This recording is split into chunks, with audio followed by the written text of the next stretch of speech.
E aí, hoje a gente vai mergulhar a fundo numa das frases mais famosas do mundo. Uma daquelas que a gente acha que entende, mas que talvez a gente tenha entendido tudo errado. Vamos nessa. Olha, se a gente parar para pensar, essa é talvez a única ideia que a humanidade inteira tem em comum. A gente encontra uma versão disso em toda a religião, em todo o sistema de ética, no mundo todo. É uma coisa universal, né? A gente baseia nossas sociedades nisso. Ensina para as crianças para que elas se deem bem umas com as outras. E o princípio parece bem simples. Eu te ajudo e, em troca, eu espero que me ajudem também. Uma mão lava a outra. Mas vamos ser sinceros aqui por um instante. Se esse princípio é a nossa base, como é que a humanidade tem se saído ao longo da história, hein? Ah, claro!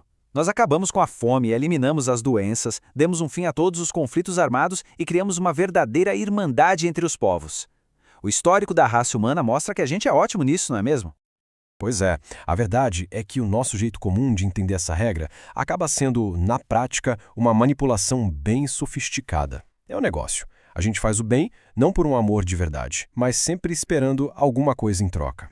Mas é aqui que o jogo vira completamente. O Zohar chega com uma perspectiva que é uma ruptura total, uma quebra de paradigma com tudo o que sempre nos ensinaram sobre essa frase.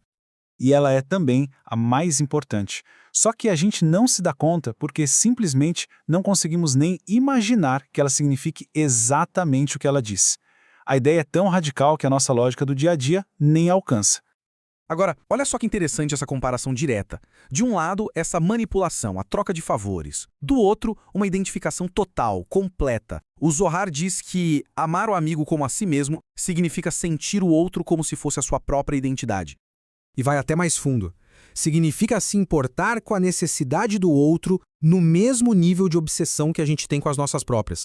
Ou talvez até mais. É saber lá no fundo do coração que aquilo que pertence ao outro é dele.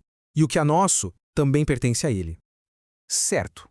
Mas como é que se alcança um estado que parece tão impossível? O Zohar descreve um método bem prático para isso. Vamos dar uma olhada em como funciona.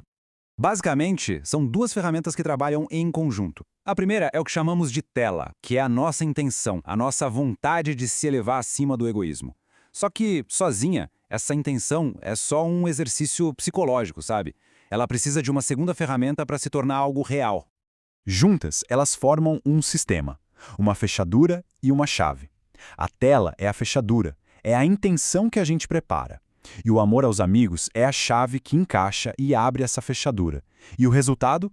A porta para uma percepção completamente nova da realidade se abre. Acontece que ame seu amigo como a si mesmo não é só um conselho bonitinho de moral. É, na verdade, a lei geral do universo. Ela descreve o estado final para o qual estamos caminhando, um sistema onde todos estão totalmente interligados e plenos.